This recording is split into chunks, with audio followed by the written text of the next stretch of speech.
नमस्ते बच्चों, स्वागत है आपका साइंस की क्लास में। साइंस की क्लास में आज हम पढ़ने वाले हैं 7th क्लास का चैप्टर 4 जिसका नाम है हीट। आइए जल्दी से देख लेते हैं इसमें कौन कौन से टॉपिक हम कवर करने वाले हैं आज। सबसे पहला हीट का इंट्रोडक्शन, उसके बाद टेम्परेचर क्या होता है, उसके बाद यूनिट ऑफ टेम्परेचर की कौन कौन सी यूनिट्स होती हैं, डिवाइसेस टू मेजर टेम्परेचर यानी टेम्परेचर को किस डिवाइस से मेजर किया जाता है और कैसे किया जाता है, टाइप ऑफ थर्मामीटर कितने टाइप का होता है, और ट्रांसफर ऑफ हीट। ये मेन टॉपिक्स हैं बच्चों। अभी इसके अंदर सब टॉपिक्स भी आएंगे, तो चलते हैं एक एक करके उनको पढ़ते हैं। तो सबसे पहले हमारा टॉपिक है हीट। तो सबसे पहले हमें जान लेते हैं हीट है क्या। आप सभी जानते भी हैं हीट एक फॉर्म ऑफ एनर्जी है। It is a form of energy, और एनर्जी का फॉर्म है, लेकिन कैसे पहचानेंगे आगे, which gives us a sensation of warm, यानी ये वार्म का सेंसेशन देता है। जब भी हमें लगता है कि कुछ गर्माहट मिल रही है, कुछ हॉटनेस आ रहा है, तो उसी एनर्जी की फॉर्म को हम बोलते हैं हीट। उसके बाद अगला टॉपिक हमारा है टेम्परेचर। अब इस हीट को मेजर किससे किया जाएगा, तो जिस यूनिट में हीट को मेजर किया जाता है दैट इज टेम्परेचर। अब टेम्परेचर को कैसे डिफाइन करेंगे बच्चों, हम टेम्परेचर को हम ऐसे डिफाइन करेंगे, it is a degree of hotness, simple, बस it is a degree of hotness, यानी जो हॉटनेस है उसकी कितनी डिग्री है, यानी उसका लेवल कितना है, किस एक्सटेंट तक वो वार्मथ है, हीट है, उसको हम बोलेंगे डिग्री ऑफ हॉटनेस। तो degree of hotness is called heat, simple. अब डिग्री ऑफ हॉटनेस, ये हॉटनेस की डिग्री है। तो जैसे फॉर एग्जांपल आप डेली देखते होंगे या सुनते होंगे कि आज का टेम्परेचर है 32 degree Celsius, 32 degree Celsius, maximum temperature 32 degree Celsius और मिनिमम टेम्परेचर 12 डिग्री सेल्सियस। तो इस तरीके से हम देखते हैं इसमें डिग्री सेल्सियस लगता है, यानी ये टेम्परेचर है जो थर्मामीटर दिखाता है, लेकिन इसके पीछे कुछ यूनिट्स भी लिखी हुई हैं। तो चलते हैं आगे, हम बात करते हैं यूनिट ऑफ टेम्परेचर। जैसा आप जानते हैं कि कोई भी क्वांटिटी अगर हम लिखते हैं उसके पीछे यूनिट जरूर लिखते हैं। तो टेम्परेचर की यूनिट क्या है, एक तो है सेल्सियस, यूनिवर्सली एक्सेप्टेड यूनिट जो है वो है सेल्सियस, जिसको हम C लिखते हैं, डिग्री सेल्सियस, और दूसरा है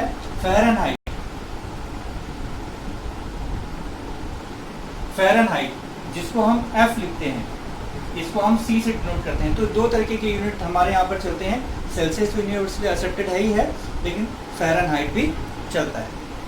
now next topic, device to measure temperature. अब ये जो टेम्परेचर हमने मेजर किया, ये टेम्परेचर को मेजर करने का डिवाइस क्या है। तो कभी आपने सुना है या देखा है, जब आपको कभी फीवर वगैरह आ जाता है, आप डॉक्टर के पास जाते हैं, तो डॉक्टर आपको एक डिवाइस लगाता है और उससे टेम्परेचर नोट करता है, आपका पता लगाता है। तो कौन सा डिवाइस है बच्चों, yes right, it is the thermometer. ठीक है, नाम इसका कैसे है, थर्मो का मतलब होता है हीट, मीटर यानी इसको कैलकुलेट करने वाला, थर्मोमीटर। तो थर्मोमीटर हमने देखा ही है। और अगर हम थर्मोमीटर की टाइप की बात करें, तो types of thermometer, type of thermometer ये होती हैं बच्चों दो टाइप्स के थर्मोमीटर होते हैं। ठीक है, first clinical, second laboratory. Good, laboratory thermometer, clinical thermometer and laboratory thermometer. तो आइए जान लेते हैं अब ये दोनों तरीके के थर्मोमीटर कौन कौन से हैं। आपने क्लिनिकल थर्मोमीटर तो देखा ही होगा और लेबोरेटरी थर्मोमीटर आपने लैब में देखा होगा। तो अभी हम इनको देख लेते हैं क्लिनिकल और लेबोरेटरी थर्मोमीटर कैसा कैसा होता है। तो क्लिनिकल थर्मोमीटर और लेबोरेटरी थर्मोमीटर में बहुत सारी सिमिलरिटी है, लेकिन थोड़ा बहुत डिफरेंस भी है। इनके यूज डिफरेंस हैं और इनकी स्ट्रक्चर में भी थोड़ा बहुत डिफरेंस है। तो आइए देखते हैं कि क्लिनिकल थर्मोमीटर कैसा होता है। क्लिनिकल थर्मोमीटर में बच्चों सबसे पहले एक आपने देखा होगा नीचे एक बल्ब होता है, ये आपने सभी ने देखा है। नीचे एक बल्ब होता है, बिल्कुल स्पार्कल चमकता हुआ बल्ब होता है और उसके बाद एक ग्लास की रॉड जैसी होती है, ये सभी ने देखा है। ग्लास की रॉड होती है इस तरीके से और अगर हम इसके अंदर देखें तो बच्चों इसके अंदर एक इस तरीके की एक ट्यूब होती है। अगर हम इसको थोड़ा सा और लार्जर व्यूज का देखें तो बच्चों ये ट्यूब इस तरीके की होती है, ऐसे। यहाँ पर ये तो क्या हो गया बच्चों, बल्ब, ये बल्ब है। इस बल्ब में क्या भरा रहता है, ये सही कहा, मरकरी। इसमें मरकरी भरा हुआ रहता है क्योंकि मरकरी की एक अपनी विशेषता है, ये सेमी सॉलिड होता है और जब ये हीट होता है तो ये एक्सपेंड होता है इजिली। मिनिमम टेम्परेचर पर, लो टेम्परेचर पर ये एक्सपेंड होता है। इस मरकरी को एक्सपेंड करने के लिए यहाँ पर एक ट्यूब बनी हुई होती है और ये देखिए ट्यूब बनी है। और यहाँ पर एक स्पेशल स्ट्रक्चर बच्चों आप देख रहे हैं, ये इसको बोलते हैं, जो ये बेंट ट्यूब है इसको बोलते हैं किंक। एक किंक बना रहता है, अभी बात करेंगे किंक किस लिए बना रहता है। और ग्लास ट्यूब पर यहाँ पर स्केल बने रहते हैं। अगर आप देखेंगे यहाँ पर, तो यहाँ पर इस तरीके के स्केल बने रहते हैं, एक स्केल यहाँ पर बना रहता है। क्लिनिकल थर्मोमीटर में अगर आप देखेंगे तो दो तरीके के स्केल बने रहते हैं बच्चों, दो तरीके के स्केल होते हैं। एक स्केल होता है सेल्सियस स्केल और दूसरी साइड होता है फ़ारेनहाइट स्केल। सेल्सियस स्केल में 35 से लेकर 42 डिग्री तक मेजरमेंट होती है। ये स्केल, इसकी जो रेंज होती है वो 35 से लेकर 42 डिग्री तक होती है। और जो फ़ारेनहाइट स्केल होता है, फ़ारेनहाइट स्केल में 94 से लेकर 105 तक का स्केल इसमें बना रहता है। 94 से लेकर 105 तक का स्केल इसमें बना हुआ रहता है। तो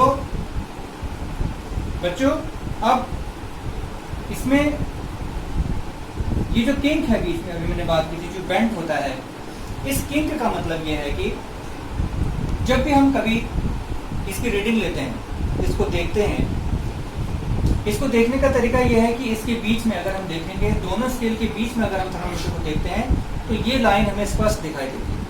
तो टेम्परेचर लेने के बाद हमें इसको यहाँ से पकड़ना है, बल्ब की साइड से नहीं पकड़ना है, यहाँ से पकड़ना है। और यहाँ से पकड़कर हम इसमें मरकरी का लेवल इसमें देख सकते हैं। अगर हम ह्यूमन बॉडी के टेम्परेचर की बात करें तो ह्यूमन बॉडी का टेम्परेचर होता है बच्चों 37 डिग्री सेल्सियस और फ़ारेनहाइट में होता है 98.4 डिग्री फ़ारेनहाइट।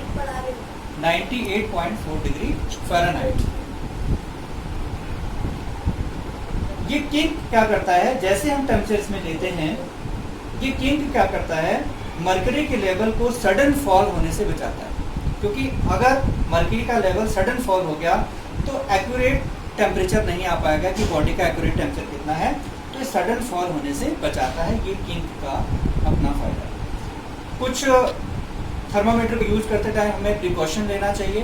तो प्रिकॉशन जैसे हमें बल्ब की साइड से नहीं पकड़ना है, किसी हार्ड सरफेस पर इस बल्ब को प्रेस नहीं करना है, इसको ड्रॉप नहीं कराना है, इसको हमें बाहर धूप में नहीं रखना है, सनलाइट में नहीं रखना है।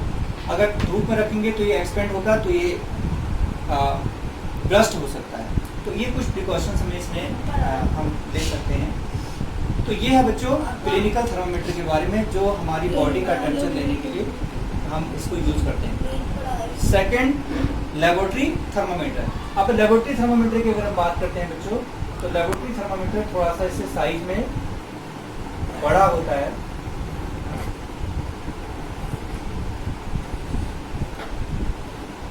और वही नीचे इसका बल्ब होता है जिसमें मरकरी भरा रहता है। अल्कोहल वाले थर्मामीटर भी इसमें यूज किए जाते हैं। और उसी तरीके से इसमें एक बीच में ट्यूब होती है, मरकरी के लेवल ऊपर जिसमें शो होता है। और अगर हम इसके स्केल की बात करें तो इसका स्केल बच्चों -10 डिग्री से लेकर 110 डिग्री सेल्सियस तक होता है, से लेकर 110 डिग्री सेल्सियस तक। क्योंकि जब हम लैब में या फिर इंडस्ट्रीज में जब हम टेम्परेचर लेते हैं केमिकल सब्सटेंसेस का या किसी सब्सटेंसेस का, तो उसमें टेम्परेचर माइनस में भी जा सकता है। तो इसलिए कितना -10 डिग्री, और हाईएस्ट रेंज कितनी है इसकी 110 डिग्री। तो क्लिनिकल थर्मामीटर और लेबोरेटरी थर्मामीटर में जो डिफरेंस है, वो डिफरेंस हमें एक डिफरेंस बिल्कुल स्पष्ट दिखाई देता है। वो डिफरेंस किस चीज़ का है? किंक का। लेबोरेटरी थर्मामीटर में यहाँ पर कोई किंक नहीं होती है, और जबकि क्लिनिकल थर्मामीटर में यहाँ पर एक किंक होती है। किंक का जो यूज़ है वो मैंने आपको थोड़ी देर पहले आपको बताया था। तो और जो प्रिकॉशन की बात अगर करें हम, तो लेबोरेटरी थर्मामीटर को यूज़ करने के लिए कुछ खास प्रिकॉशन की जरूरत पड़ती है। जैसे अगर हमें इसको किसी केमिकल का, किसी सब्सटेंस का अगर हम इसमें टेम्परेचर ले रहे हैं, तो सबसे पहली बात ये है कि ये जो बल्ब है ये बिल्कुल सब्सटेंस के अंदर डूबा हुआ होना चाहिए, ये सरफेस के ऊपर नहीं होना चाहिए। पहले प्रिकॉशन तो ये है। दूसरी प्रिकॉशंस, ये बिल्कुल स्ट्रेट होना चाहिए, थर्मामीटर एकदम स्ट्रेट होना चाहिए। तीसरी प्रिकॉशन, थर्मामीटर किसी अदर सब्सटेंस से टच नहीं होना चाहिए। फॉर एग्जांपल अगर हम बीकर का यूज़ कर रहे हैं तो हमारा थर्मामीटर बीकर से टच नहीं होना चाहिए। तो इन बातों का अगर हम ध्यान रखेंगे तो हमारी जो रीडिंग है थर्मामीटर की वो एकदम एक्यूरेट है। अब बच्चों लास्ट टॉपिक की बात करते हैं। टॉपिक तो लास्ट है लेकिन ये काफ़ी बड़ा टॉपिक है। Transfer of heat. हीट के बारे में हमने पढ़ा, थर्मामीटर के बारे में हमने पढ़ा। अब हम पढ़ते हैं ट्रांसफ़र ऑफ हीट। हीट का ट्रांसफ़र किस तरीके से होता है। ट्रांसफ़र ऑफ हीट, हीट जैसे पता चल रहा है हमें कि हीट का ट्रांसफ़र यानी movement of heat from one place to another. जब हम देखते हैं कि हीट एक प्लेस से दूसरे प्लेस तक जाती है या ऑब्जेक्ट्स में हीट मूव करती है, उसके अंदर फैल जाती है, that is called the transfer of heat. तो अब ट्रांसफ़र ऑफ हीट कैसे होता है, तो उसको हमें कई लेवल में समझना पड़ेगा। सबसे पहले हम समझते हैं ट्रांसफ़र ऑफ हीट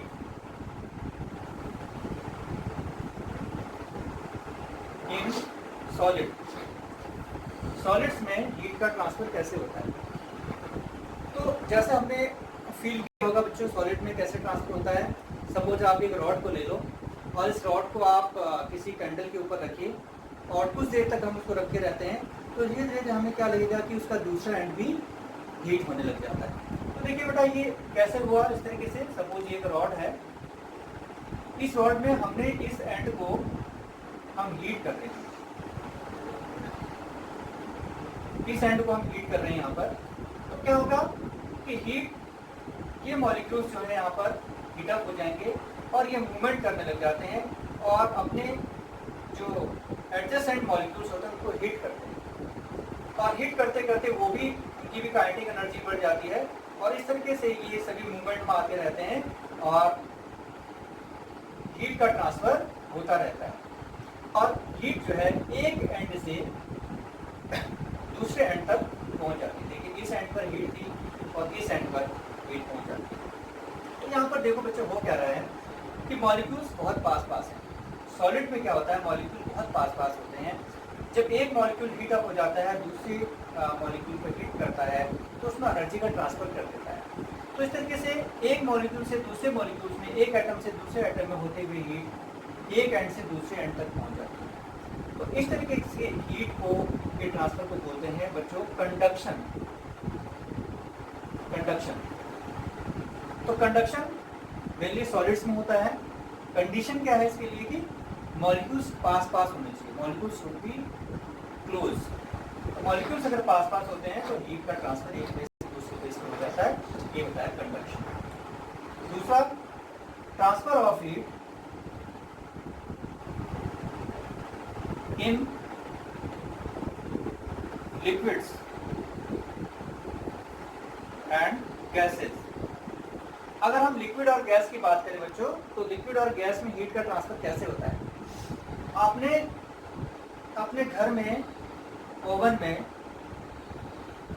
किसी चीज को बॉईल होते हुए देखा होगा, वाटर को बॉईल होते हुए आपने देखा होगा। तो इसमें होता क्या है, कभी आपने नोटिस किया कि इसमें क्या होता है? हम देखते हैं कि यहाँ पर ऊपर की तरफ इसका मूवमेंट जैसा ऐसा दिखाई देता है, ऊपर की तरफ मूवमेंट दिखाई देता है।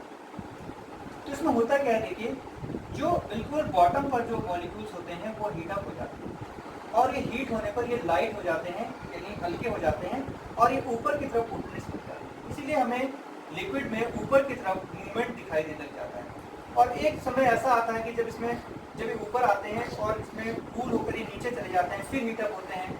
तो आपने जो हीट होते हैं वो शेयर करते हैं, लूज कर लेते हैं दूसरे मॉलिक्यूल्स में, तो दूसरे मॉलिक्यूल भी हीटअप होते हैं। इस तरीके से मॉलिक्यूल्स हीटअप होते होते पूरा लिक्विड जो है वो गर्म हो जाता है। तो इसमें ट्रांसफर कैसे हो रहा है, देखिए जो सबसे बॉटम के हैं वो हीटअप हो रहे हैं और वो ऊपर की तरफ राइज हो रहे हैं। जो ऊपर की तरफ राइज हो रहे हैं तो अदर मॉलिक्यूल्स के कांटेक्ट में आ रहे हैं और उनको अपने हीट का ट्रांसफर कर रहे हैं। तो और इस तरीके से हीटअप, सारा लिक्विड हीटअप हो जा रहा है। तो इसमें मूवमेंट कहाँ से कहाँ की तरफ हो रहा है, देखिए बॉटम टू टॉप हो रहा है। ये बॉटम टू टॉप, बॉटम से मॉलिक्यूल्स हीटअप हो रहा है और वो लाइट हो जा रहा है हीट होके, और टॉप की तरफ जा रहा है और अपनी हीट को लूज कर रहा है, दूसरे में ट्रांसफर कर रहा है। तो इस तरीके से सारा का सारा लिक्विड हीट हो जाता है। एक हम दूसरा एक्सपेरिमेंट करके देखते हैं कि ये ठीक बात है कि नहीं है, ऐसा एक्चुअली होता है कि नहीं होता है। एक हम ऐसा बेंट टेस्ट ट्यूब लेते हैं और बेंट टेस्ट ट्यूब में यहाँ पर हम कुछ वैक्स रख लेते हैं, वैक्स का हम यहाँ पर टुकड़ा रख लेते हैं और हम इसको यहाँ से हीटअप करना शुरू करते हैं। तो आप क्या सोचते हैं बच्चों, ये क्या हमारा वैक्स जो है पानी जो गर्म होगा, गर्म होके हमारी वैक्स क्या मेल्ट हो जाएगी? या अगर हम यहाँ टच करें, यहाँ देखें तो क्या ये पार्ट हमारा गर्म हो जाएगा? यहाँ कांच तो गर्म होगा, लेकिन क्या हमारा पानी यहाँ का गर्म हो जाएगा? नहीं बच्चों, ऐसा नहीं होता। क्योंकि अगर हमने यहाँ पर अभी पढ़ा है कि हीट का ट्रांसफर बॉटम टू टॉप होता है लिक्विड में, ऐसे यहाँ पर हम क्या कर रहे हैं, टॉप से इसको हीट कर रहे हैं। इसका ट्रांसफर टॉप से बॉटम की तरफ कभी नहीं होगा। तो इसका मतलब ये हुआ कि लिक्विड्स में हीट का ट्रांसफर बॉटम से टॉप की तरफ होता है, और इस तरीके की ट्रांसफर को बोलते हैं बच्चों कन्वेक्शन। तो ये सेकंड टाइप है ट्रांसफर ऑफ हीट की, कन्वेक्शन। सेम इसी तरह गैसेज में भी होता है। जब गैस गर्म होती है, एयर जब गर्म होती है तो वो भी ऊपर की तरफ राइज होती है। एयर हॉटअप होके एयर मॉलिक्यूल ऊपर की तरफ राइज होते हैं। बच्चों आपने अपने घरों में वेंटिलेटर्स देखे होंगे, छोटी खिड़कियां, वेंटिलेटर्स हम दीवार में ऊपर की तरफ बनाते हैं। तो ऊपर की तरफ क्यों बनाते हैं? जो हमारे रूम के अंदर जो एयर है वो हीटअप हो जाती है, और हीटअप होने से ऊपर जाती है, और अगर हम ऊपर वेंटिलेटर्स रखते हैं तो उस वेंटिलेटर से वो बाहर निकल जाती है। कई बार हम एग्जॉस्ट फैन लगाते हैं, ऊपर की तरफ लगता है। कभी आपने देखा बीच में एग्जॉस्ट फैन नहीं लगाते हैं, ऊपर की तरफ लगाते हैं, उसकी हाइट होती है, हाइट पर वो लगाया जाता है। तो ये इसलिए लगाया जाता है ताकि जो हॉट एयर होती है, हॉट एयर जैसा आपको बताया कि जब हॉट होगी एयर तो राइज हो जाएगी, ऊपर आ जाएगी, और ऊपर से फिर वो वेंटिलेटर से बाहर निकल जाती है। कभी आपने ऐसा फील किया है जब गाड़ियां होती हैं तो गाड़ियों में क्या होता है, गाड़ियों में आपने देखा होगा ऐसे ऊपर की तरफ, गर्मी के दिनों में जब रोड में गाड़ियां होती हैं तो उनके ऊपर की तरफ ऐसे एयर का मूवमेंट जैसा दिखता है। बिल्कुल आपने देखा होगा जब सड़क पर गाड़ियां चलती हैं तो गाड़ियों की छत पर जो होता है उनकी छत से अगर आप देखेंगे तो एयर का मूवमेंट आपको साफ दिखाई देगा, ऊपर की तरफ होता है। इसी तरीके से हम एक कैंडल को देखते हैं। एक कैंडल की जो विक होती है, जो फ्लेम होती है, वो फ्लेम हमेशा ऊपर की तरफ क्यों बनती है? कभी आप कैंडल को ऐसा करके देखें, टेढ़ा करके देखें, तो तब भी आप देखेंगे कि कैंडल की फ्लेम ऊपर की तरफ भी बनती है। ऐसा क्यों होता है? ऐसा इसलिए बच्चों, ये कन्वेक्शन के कारण ऐसा हो रहा है, क्योंकि जो इसके आसपास की जो एयर है वो एयर हीटअप हो जा रही है और उसका मूवमेंट कहाँ की तरफ हो रहा है? ऊपर की तरफ हो रहा है। इसलिए फ्लेम भी हमेशा फायर की, कैंडल की हमेशा ऊपर की तरफ ही बनती है। तो इट मीन्स गैसेस के अंदर भी जो हीट का ट्रांसफर होता है बच्चों, वो टॉप टू बॉटम होता है। अब इसी से जुड़ा हुआ एक फिनोमिना है, कन्वेक्शन से जुड़ा हुआ एक फिनोमिना है, जिस फिनोमिना को हम अपने डेली लाइफ में देखते हैं। और वो क्या है? वो है बच्चों मूवमेंट ऑफ एयर। एयर का मूवमेंट कैसा होता है? जैसे मैंने आपको बताया कि ट्रांसफर ऑफ हीट जो है बड़ा टॉपिक है, इसके अंदर कई सब टॉपिक भी हैं। तो हम अपनी डेली लाइफ में देखते हैं कि मूवमेंट ऑफ एयर, एयर का मूवमेंट कैसे होता है? हमारे एटमॉस्फेयर में एयर का मूवमेंट कैसे होता है, इसको हम दो तरीके से समझेंगे। ड्यूरिंग द डे टाइम में क्या होता है बच्चों? डे टाइम में ये लैंड का पार्ट है और ये सपोज ये सी का पार्ट है। तो डे टाइम में क्या होता है बच्चों? सन की हीट से लैंड फास्ट गर्म होती है और जबकि वाटर स्लो गर्म होता है। वाटर देर से गर्म होता है जबकि लैंड जल्दी गर्म हो जाती है। तो अब क्या होगा? यहाँ की लैंड गर्म होगी तो यहाँ की एयर ऊपर राइज हो जाएगी, ऐसे ऊपर राइज हो जाएगी। तो क्या होगा? यहाँ की एयर ऊपर राइज होगी तो सी से, जो सी का एरिया है, सी से जो कूल एयर है वो लैंड की तरफ आती है। तो देखिए क्या हो रहा है, जो लैंड की जो एयर है वो राइज होकर ऊपर जा रही है और जो सी की जो कूल एयर है वो लैंड की तरफ आ रही है। तो इस तरीके से साइकिल चलता रहता है। ये अगर जाएगी तो ये धीरे धीरे इसका प्लेस यहाँ ले लेगी और ये यहाँ से कूल एयर यहाँ की तरफ आएगी। बच्चों देखो क्या हो रहा है, हॉट एयर ऊपर राइज हो रही है और ये कूल एयर सी से लैंड की तरफ आ रही है। क्योंकि ये एयर जो है वो सी से आ रही है, इसलिए हम इनको सी ब्रीज कहते हैं, सी ब्रीज। इसका अपोजिट अगर हम नाइट टाइम में देखें तो नाइट टाइम में क्या होता है बच्चों? नाइट टाइम में अब सन तो है नहीं, लैंड है और वाटर है। नाइट टाइम में क्या होता है? दिन के समय में पानी अभी गर्म है लेकिन लैंड ठंडी हो जाती है, क्योंकि पानी जितना देर से गर्म होता है उतना देर से ठंडा भी होता है और लैंड जितनी जल्दी गर्म होता है उतनी जल्दी ठंडा भी हो जाता है। तो जो नाइट टाइम में वाटर जो दिन भर गर्म हुआ है वो अभी गर्म है और इसके ऊपर की जो एयर है वो राइज होना शुरू हो जाती है नाइट टाइम, क्योंकि एयर अभी गर्म है तो ये गर्म होना शुरू हो जाती है, एयर राइज होना शुरू हो जाती है। जब सी में जो के ऊपर की जो एयर है वो सी वाटर गर्म होने के कारण राइज हो जाता है, ऊपर की तरफ चला जाता है, जबकि लैंड अभी ठंडी है, नाइट टाइम में ठंडी हो जाती है।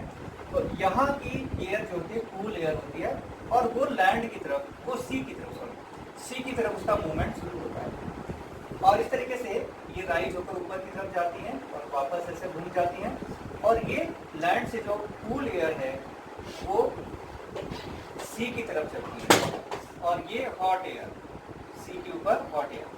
क्योंकि अब ये कूल एयर लैंड से सी की तरफ चल रही है तो बच्चों इसको हम बोलते हैं लैंड ब्रीज, लैंड ब्रीज। तो ये लैंड ब्रीज और सी ब्रीज एक ऐसा फिनोमेना जो एयर के ट्रांसफर पर, हीट के ट्रांसफर पर बेस्ड था, जो मूवमेंट ऑफ एयर हमें अपने एटमॉस्फेयर में देखने को मिलता है। अब ये दो तरीके हमारे हो गए ट्रांसफर ऑफ हीट के, कौन कौन से? पहला कंडक्शन दूसरा कन्वेक्शन, और एक तीसरी टाइप होती है बच्चों रेडिएशन। अब रेडिएशन में क्या होगा, जितने भी मीडिया थे सॉलिड में, ये सॉलिड में होता है, ये लिक्विड और एंड गैस में होता है। अब इसके अलावा और कोई नॉर्मल मीडिया तो बचा नहीं। तो रेडिएशन क्या होता है, रेडिएशन एक ऐसा ट्रांसफर है हीट का जिसमें नो मीडियम इज रिक्वायर्ड, जिसमें किसी मीडियम की जरूरत ही नहीं होती है। अब ऐसा कहाँ देखने को मिलेगा जिसमें कोई मीडियम की जरूरत नहीं होती है? जैसे सन होता है,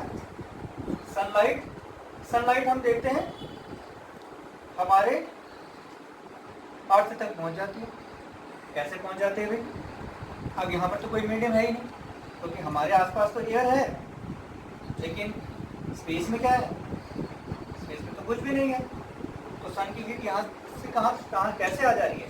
तो जब बच्चों ये बिना मीडियम के आ रही है, जब किसी हॉट ऑब्जेक्ट से, किसी हॉट सरफेस से सन की हीट जो हीट है वो निकल कर किसी दूसरे प्लेस तक पहुंच जाती है बिना किसी मीडियम के। ना वो लिक्विड में हो रहा है, ना गैस में हो रहा है, ना उसके लिए सॉलिड कोई मीडियम चाहिए। जब इस तरीके से हीट चली जाती है तो इसको हम बोलते हैं रेडिएशन। तो रेडिएशन से का बेस्ट एग्जांपल ये है कि सन की हीट हमारे यहाँ तक पहुँच जाती है। जब सन निकलता है तो हम हीट फील करते हैं। तो ये जो हॉट होता है, ये हीट होती है जो वो रेडिएशन के कारण जो निकलती है, वो रेडिएशन के कारण ही एक प्लेस से दूसरे प्लेस तक फैल जाती है। कोई भी हॉट ऑब्जेक्ट्स है, जैसे हमारे पास आयरन रॉड होता है, प्रेस होती है, इसमें से हीट हो रही है, ये हीटअप होता है और इसकी हीट जो है एटमॉस्फेयर में जाती है।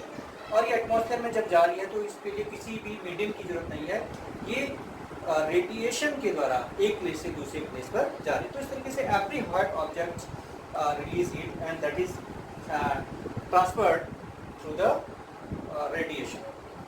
अब तो ये तो तीन टाइप के ट्रांसफर ऑफ हीट हो गए। अब हम बात करते हैं कि जब ये रेडिएट होकर हीट एटमॉस्फेयर में जाती है तो कहीं ना कहीं वो एब्जॉर्ब भी हो रही होगी। तो एब्जॉर्प्शन ऑफ हीट का एब्जॉर्प्शन कैसे होता है? तो हीट के एब्जॉर्प्शन के लिए भी एक फिनोमेना है, एक प्रिंसिपल है इसके अंदर। वो प्रिंसिपल क्या है? वो प्रिंसिपल है black surface, availability of the black surface. अगर हमारे पास ब्लैक सरफेस अवेलेबल है तो वो ब्लैक सरफेस क्या करता है? हीट को एब्जॉर्ब करता है, बेटर एब्जॉर्ब करता है। तो इसके लिए हम छोटा सा एक एक्सपेरिमेंट कर सकते हैं। हम एक यूटेंसिल ले सकते हैं, तो यूटेंसिल ले सकते हैं। एक यूटेंसिल जिसको पूरा ब्लैक कलर से पेंट किया हुआ है बाहर भी और अंदर भी, और दूसरे को वाइट कलर से या फिर कोई भी पेंट नहीं किया हुआ। इस तरीके से हम दो यूटेंसिल लेते हैं और दोनों में हम वाटर रख देते हैं। और इस वाटर को हम सपोज करिए कि हम 30 मिनट तक सनलाइट में रखते हैं। 30 मिनट तक हम इसको सनलाइट में रखते हैं। तो हम 30 मिनट के बाद इसको देखते हैं, या कोई और भी टाइम आप ले सकते हैं, एक फिक्स टाइम तक। तो अब इसको चेक करते हैं। हम देखते हैं कि जो ब्लैक सरफेस, जिस यूटेंसिल को हमने ब्लैक से पेंट किया था, जिसका सरफेस ब्लैक है, वो ज़्यादा हॉट है, और जिसको वाइट से पेंट किया है वो कम हॉट है। इट मीन्स ये एक प्रिंसिपल होता है एब्जॉर्प्शन के लिए कि अगर availability of the black surface है, अगर हमारे पास ब्लैक सरफेस अवेलेबल है तो वहाँ पर एब्जॉर्प्शन ज़्यादा होता है। तो इसलिए आपने देखा होगा सोलर कुकर होते हैं, सोलर कुकर को अंदर से ब्लैक कलर से पेंट किया जाता है, सोलर वाटर हीटर।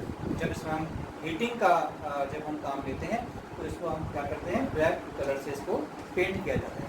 यानी जो डार्क कलर होता है, ब्लैक कलर और कुछ डार्क कलर, ये क्या करते हैं, हीट को बेटर एब्जॉर्ब करते हैं। इसीलिए हम क्या करते हैं कि विंटर सीजन में हम कोट पहनते हैं, ब्लैक कलर का कोट पहनते हैं, या डार्क कलर के हम कपड़े पहनते हैं। तो ये डार्क कलर के कपड़े ये क्या करते हैं, हीट को एब्जॉर्ब करते हैं, हमारे एटमॉस्फेयर से हीट को एब्जॉर्ब करते हैं। और जबकि वाइट कलर क्या करता है, वाइट हम समर सीजन में हम क्या करते हैं, लाइट कलर के कपड़े पहनते हैं या फिर हम वाइट कलर के कपड़े पहनते हैं। जितने भी आपने अरब कंट्रीज के लोग देखे होंगे, कभी आपने उनकी ड्रेस को ऑब्जर्व किया है, तो उनकी ड्रेस कैसी होती है, एकदम वाइट, बिल्कुल सिर से लेकर पैर तक एकदम वाइट कलर की होती है, क्योंकि वहाँ पर हीट बहुत ज़्यादा है, हॉट क्या है, क्लाइमेट है। तो वो क्या करता है, हॉट क्लाइमेट में ऐसे वाइट कलर या फिर लाइट कलर की जो क्लोथ्स होते हैं, वो क्या करते हैं, हीट को रिफ्लेक्ट करते हैं, हीट को एब्जॉर्ब नहीं करते, हीट को रिफ्लेक्ट करते हैं। तो हीट को एब्जॉर्ब करने के लिए ये प्रिंसिपल होता है।